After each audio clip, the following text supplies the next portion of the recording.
When you go 48 hours without food, it also upregulates antioxidants.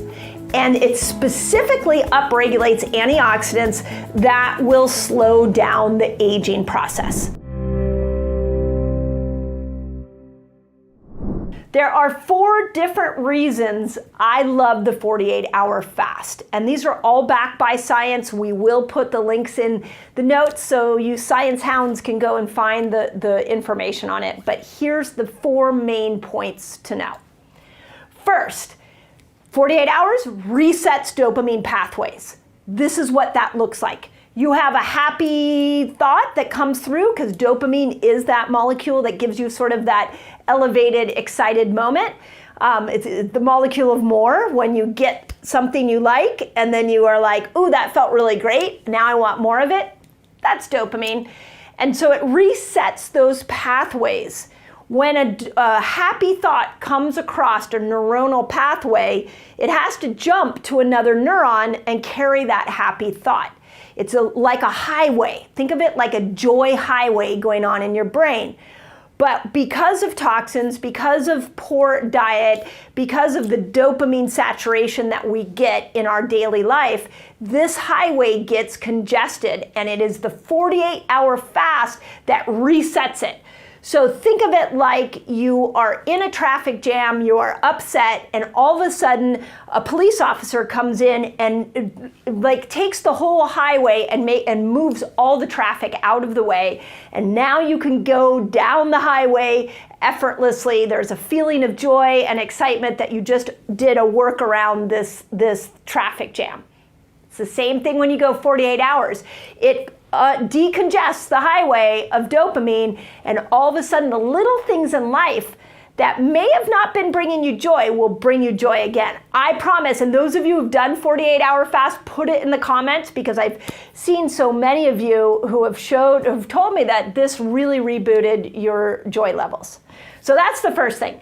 Second thing is it creates new dopamine, what we call D2 receptor sites. So you go 48 hours and all of a sudden you create new receptor sites that are going to invite dopamine into the neurons so you can experience joy. This would be like, again, if we go back to the traffic jam, it would be like you all of a sudden getting new exits off this traffic jam into a more free-flowing lane. That would bring you joy. And if you don't live in a traffic-filled area, you know how great it is when all of a sudden a traffic jam breaks free. You definitely feel joy.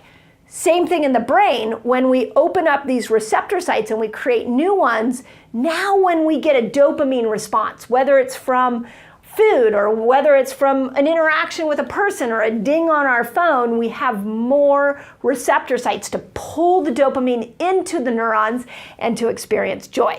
So that's the second thing this 48-hour fast does. Okay, third thing, this is one of my favorite. What we see at 48 hours is that the Krebs cycle, which is the cycle within the mitochondria that makes you energy. When you go 48 hours without food, it also upregulates antioxidants. And it specifically upregulates antioxidants that will slow down the aging process. The way we've seen this in our community is that upregulation of antioxidants makes you feel supercharged, gives you energy.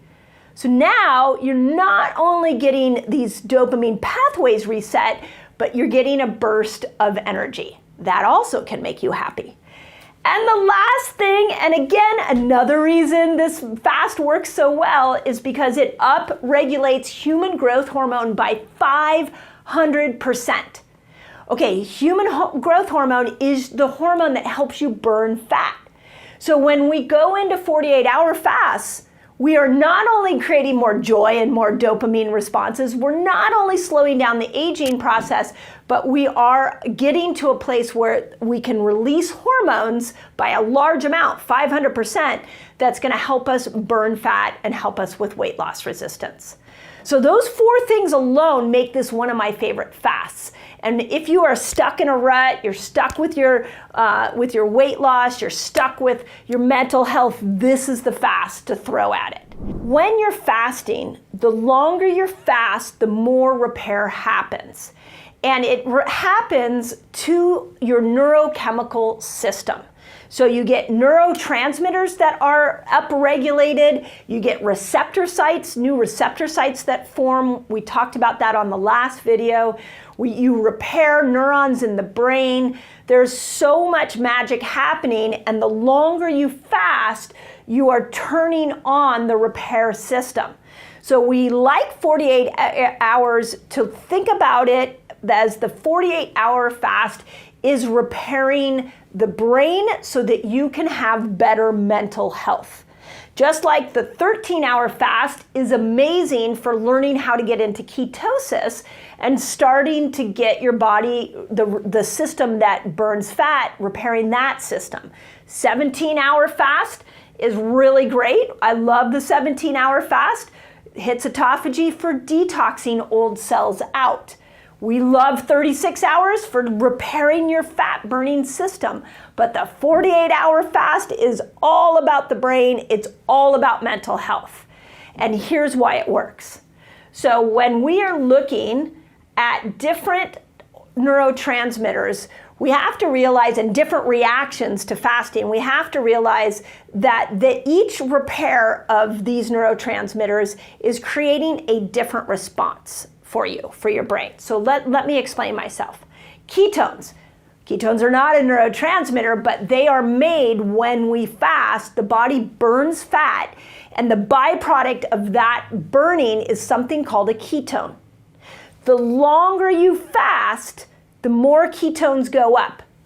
When ketones go up, so does a neurotransmitter called GABA. And GABA is the calming neurotransmitter. So when we are fasting, even at these lower hours, you don't always have to go to 48 to get the ketones. Some of you are getting it at 13.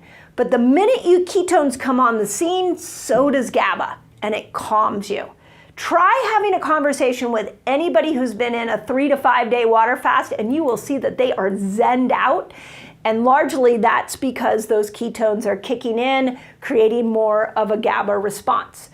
Typically what we see from looking at hundreds of thousands of people fasting is it takes about at least 17 hours to get some ketones that will release GABA, but some of you who are experienced are getting it as little as 13.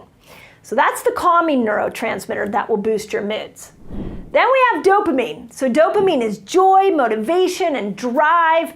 You reset dopamine at 48 hours. You don't get the dopamine reset in these early ones as much. You gotta go to 48 hours. So if you know that you're a dopamine addicted, which no judgment here. I am definitely a dopamine addicted human, and I've been working on this. But when you are not experiencing joy in life, or you need that bigger and bigger moment to get to that joyful time, then you've got to start to look at throwing in a 48-hour fast. Once a month, you could do it once a quarter, but when we want to improve dopamine, we go 48 hours. Okay, now this is key. This is key for you dopamine addicts out there. So when you get the thing you've been chasing, so let's say it's a performance an athletic performance, and you win, and you're like, the dopamine high is real. In that moment, what your body wants to do, or what it should naturally do, is it should switch from dopamine to serotonin. So you get the dopamine high, you feel amazing, and then serotonin should come in. Serotonin is what makes you feel like, yes, I did a really good job. So when we go back to that idea of like a big event, like a competition that you win, the dopamine is high, but then we want to switch over to serotonin for the satisfaction. Now, what's interesting with serotonin is that serotonin should kick in even when you're looking at your phone all day long and you're like addicted to that phone and you get the dings and the likes from social media. That's all dopamine. But you've got to have some serotonin moments. You've got to make some serotonin to be able to feel satisfied from that. I don't know about you, but there's too much dopamine in the phone, not enough serotonin, And so we want to make sure we're building serotonin through fasting, but that you're also doing some activities that build serotonin that I'll talk about in a moment. Have you been watching my videos and you're just not sure how to put them all together into one lifestyle? I call it a fasting lifestyle, and I created a whole course for you, and it's free. Just click on the link and it'll take you straight to my free course on how to build a fasting lifestyle. Hope it helps. So serotonin, all made in the gut. Serotonin is your satisfaction, your focus, and your calming hormone.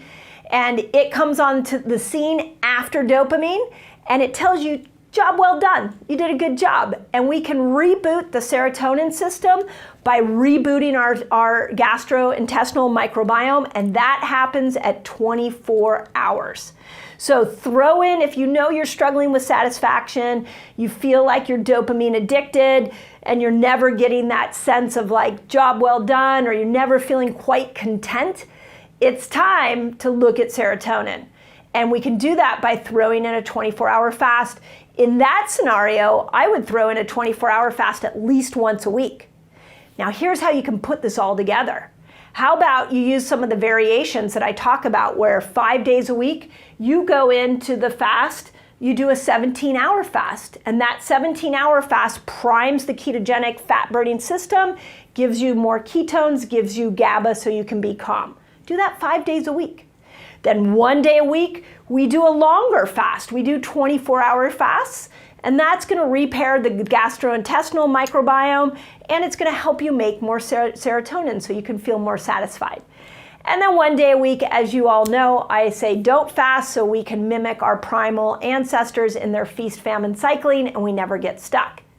Now with the dopamine fast, throw in once a month. If you're really depressed, throw in once a month, a 48-hour fast to reset that dopamine system, or once a quarter. So it's a little bit like juggling, you know, we're throwing one ball up and we're using that tool for right now, and then that comes down and we throw another ball up, and we use that tool. But when it comes to moods, these are your 3 tools. Let's get some ketones for calm. Let's go into the longer 48-hour fast to reset the dopamine pathways, and let's work on our gut so that we can make sure we're making enough serotonin for satisfaction.